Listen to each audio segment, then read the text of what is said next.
E a gente tava falando aqui nos bastidores, antes de a gente começar aqui, né? Que você prefere a coisa do hardware.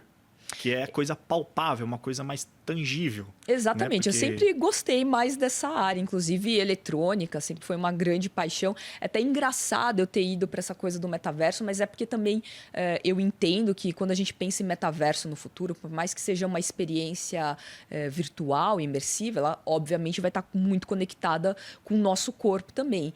E é essa parte do metaverso que mais me interessa, né? Essa hibridização do mundo virtual, né? Desse universo digital com o nosso mundo físico. Então, eu sempre gostei muito dessa hibridização e pensar nos dispositivos, né, para além do óculos de realidade virtual, mas principalmente os dispositivos vestíveis que fazem com que a gente tenha uma experiência muito mais próxima do que a gente tem aqui no mundo físico, é o que mais me interessa. Então, esses objetos que você falou, né, vestíveis, são sensores, a pessoa pode colocar, segurar na mão e aí ter as sensações de estar presente num jogo? Tô falando errado? Não, na vida pode ser. virtual, A gente como pode que a gente pode pensar no... Sou leigo no assunto. Você que me diz aí como é que eu devo falar, não entendo. Eu acho que o mais próximo, né, do que a gente tem de metaverso, tenho certeza, são o universo dos games, principalmente esses jogos no qual os usuários eles também são os criadores dos seus próprios mundos, né? Então você vê plataformas como o Roblox,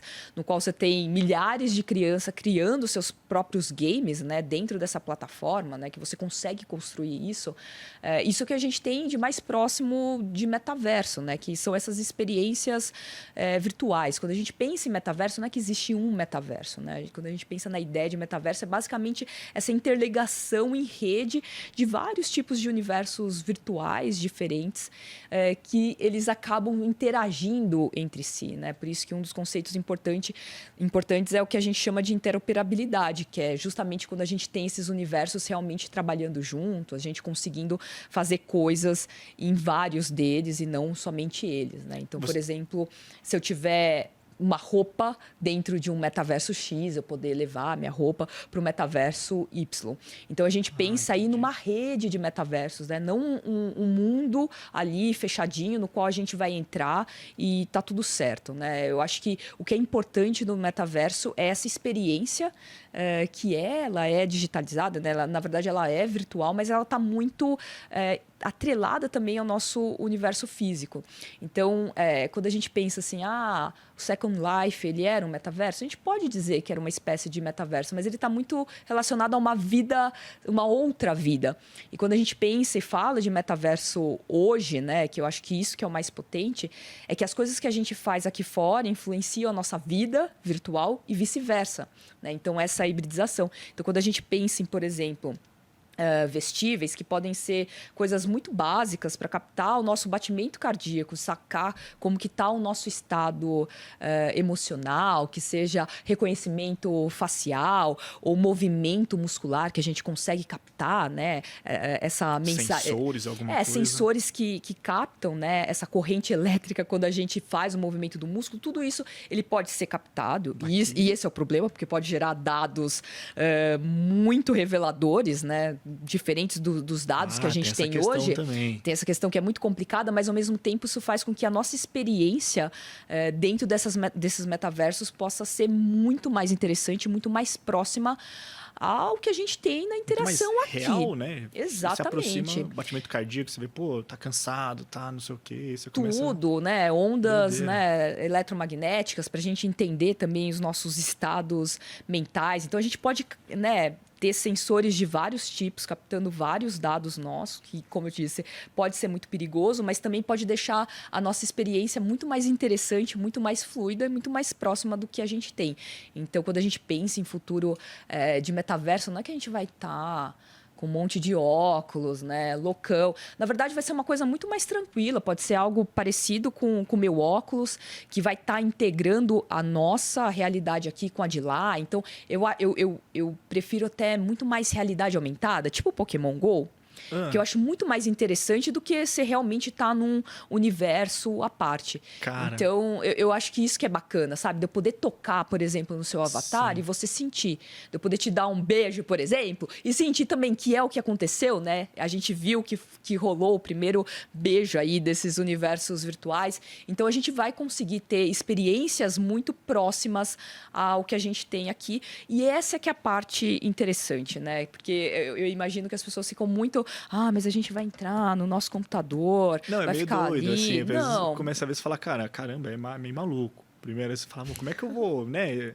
A pergunta que se faz, me comunicar, levar dentro de uma coisa, entre aspas, né? Que não existe, um mundo virtual e tal, dá aquele nó na, medinho, dá aquele nó na cabeça, assim, no primeiro momento. Sim, mas é porque também, lógico, a gente está no começo do começo do começo, Sim. né? Então tem muita coisa ainda para ser desenvolvida, tem muita coisa já em desenvolvimento, interessante, inclusive de empresas importantes, como o próprio Meta, Vamos falar que sobre está isso. relacionado Sim. também a esses dados biométricos, etc.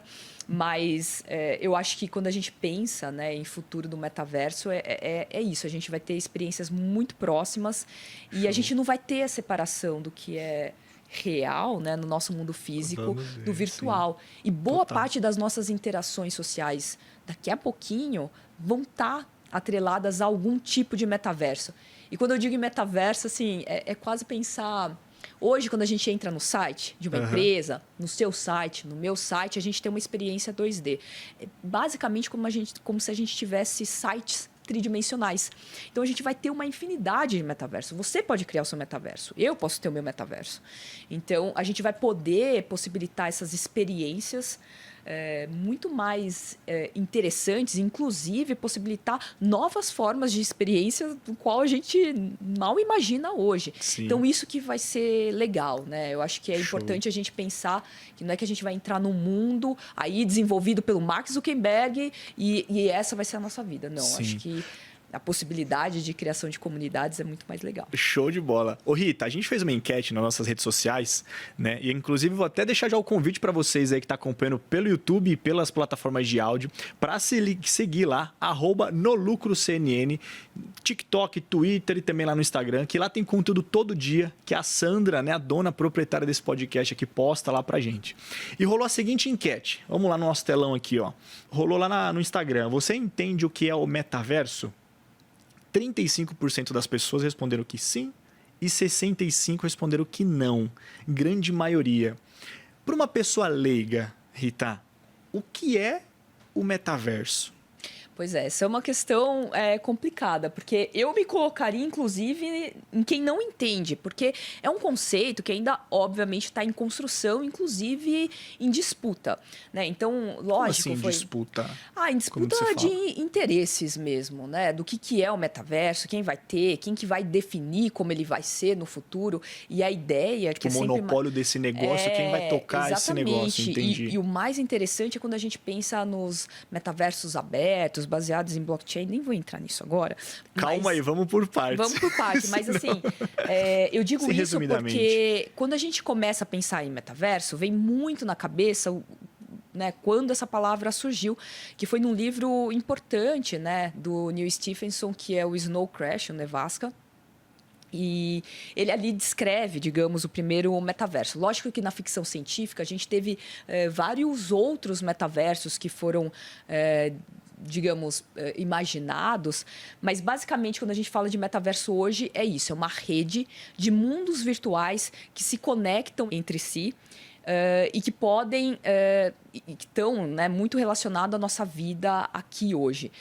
Que muita gente acha, né, que o metaverso ele é um espaço, né, um lugar virtual, e muita gente tem falado da importância do tempo, né, da nossa vivência em tempo real. Porque quando a gente pensa na internet que a gente tem hoje, boa parte da nossa comunicação ela é assíncrona, né? Você não precisa estar online no mesmo tempo que eu, que é diferente do metaverso, que são experiências em tempo real. Então, a questão do tempo é importante. Quando a gente faz esse combo, né, tempo e espaço, a gente tem o que é mais importante do metaverso, que é basicamente o movimento, o que a gente está fazendo ali dentro. Então, a gente poderia dizer que são plataformas que permitem a nossa vivência e a nossa experiência experiência muito próxima aqui do nosso universo físico, só que elas são plataformas digitais que, de alguma forma, vão conversar aqui com o nosso mundo físico. Entendi.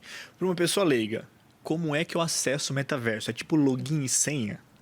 Ou não? Como é que é Nossa, isso? interessante essa pergunta, porque, como eu estava dizendo, a gente, digamos, está na segunda fase da internet que o pessoal chama de Web 2. Quando a gente pensa em metaverso, Traduza para nós, ela é né? experiência do que a gente pensa que que vai ser o futuro da internet, que o pessoal está chamando de Web3, que está muito baseado numa tecnologia que a gente vai conversar daqui a pouco, que é a blockchain.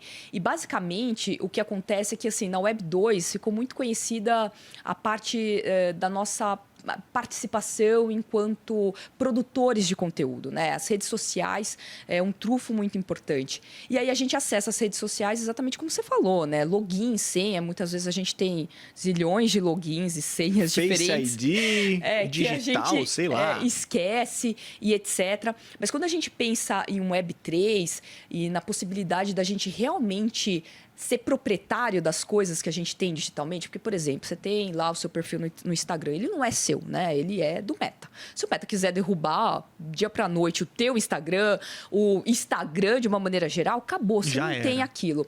Quando a gente Entendi. fala em Web3, uma parte importante é a nossa propriedade real dos nossos ativos digitais, né? Dos nossos bens digitais.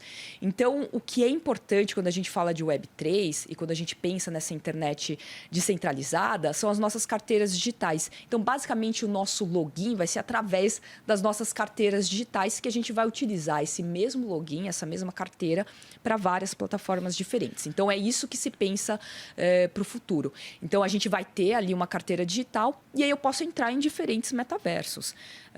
Não é muito complicado, na verdade, quando a gente pensa nos metaversos mais legais, eles são abertos e aí qualquer pessoa pode pegar e entrar, para quem tiver vendo agora e quiser acessar algum, eu posso até falar uns mais... Pode falar. Inclusive Como é que funciona? o Decentraland, que foi onde eu casei, o CryptoVox, o Sandbox, enfim, todos esses metaversos e vários outros, a gente consegue acessar de uma maneira muito fácil. O CryptoVoxel, inclusive, você pode entrar como anônimo, um bonequinho, e participar de vários eventos, né? Do Decentraland, você pode customizar o seu avatar rapidamente e também participar de vários eventos. Eu acho que a coisa muda quando você tem uma carteira digital, é que você pode comprar coisas dentro desse metaverso. E aí, toda essa questão econômica vai deixando também as nossas experiências muito parecidas com o que a gente tem hoje. Por exemplo, se a gente quiser comer, a gente vai ter que comprar nossas comidas. Se a gente quiser vestir roupa, a gente vai ter que comprar. A mesma coisa acontece no metaverso e a gente vai usar as nossas carteiras digitais, as criptomoedas, né, desses metaversos, né, as metacoins. Mas é muito fácil. Basicamente, é só querer entrar, acessar o link e geralmente a gente acessa pelo browser do computador, né? Com login e senha. Ou não. Uma carteira digital, outros nem precisa, né? O CryptoVoxel, se você tiver o link do lugar que você quer ir, por exemplo, a Beleza. coordenada, você pode entrar e você entra como um bonequinho Um boneco ali. lá. Eu até ia te perguntar E isso, como é que eu tudo bem. acesso, assim, tipo, porque hoje, até pensando em estrutura, né, a nível Brasil, tecnologia, internet, acessibilidade, questão de tecnologia dos computadores, você precisa ter um mínimo para poder... Como é que você vê isso, assim, para a pessoa poder... mais pessoas terem acesso a isso? Quando que Pois você é. vê um prazo na frente aí? Essa é uma questão importante, porque, obviamente, uma tecnologia ela vai fazer sentido quando ela for democratizada, né? A gente pensa Exato. o celular, que se tornou realmente bastante acessível, né? Por mais que a gente tenha uma quantidade enorme, né? Milhões de brasileiros que não têm energia elétrica, quanto mais internet e acesso ao celular. Sim, tem esse outro lado. Mas essas tecnologias elas vão ficando cada vez mais acessíveis. Então, hoje, a gente consegue acessar alguns metaversos no browser do próprio celular. Alguns são mais pesados, como a gente está falando aí de mundos que são tridimensionais, eles acabam sendo, né, muitas vezes pesado para rodar aí no celular, então a gente vai precisar de um computador. Então, basicamente assim, a gente consegue entrar com um celular em vários deles, O pessoal mas que está ainda... acompanhando aqui agora com a gente. Se quiser entrar pelo celular, é possível. É possível. Então a gente pode, por exemplo, que nem Legal. aconteceu em alguns shows que as pessoas divulgavam, inclusive o QR Code, e as pessoas escaneavam lá e podiam entrar, né, se fosse um metaverso mais acessível como o CryptoVoxel. Mas hoje, por exemplo, se você for em plataformas como o Decentraland, você pode entrar na página de eventos.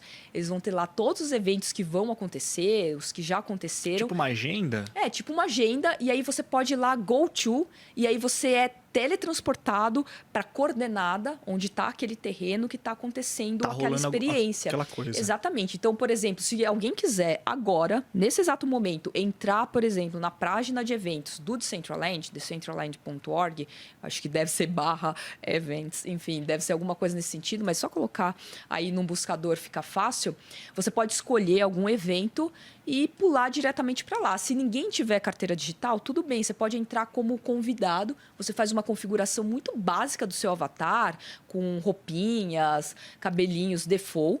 Lógico que se você quiser uma coisa muito mais legal, você vai ter que comprar. Sim, ou inclusive desenvolver, que é muito legal. Tem um padrão ali que você consegue entrar com o boneco da plataforma. Exatamente. E aí você tem a experiência. Lógico que as experiências hoje elas são muito parecidas com os games, né, divertidos e legais que a gente tem, né? Não é nada próximo a né, avatares hiperrealistas. Inclusive, isso é uma discussão interessante porque a gente pensa, puxa, se a gente quer pensar num outro mundo, numa outra experiência, a gente vai, né, mimetizar e fazer igual? Você vai querer ser igual a você? Não, eu quero ser diferente. Então, eu acho que isso é uma coisa legal, né? Da gente poder deixar a nossa criatividade rolar e, enfim, ser quem a gente quiser.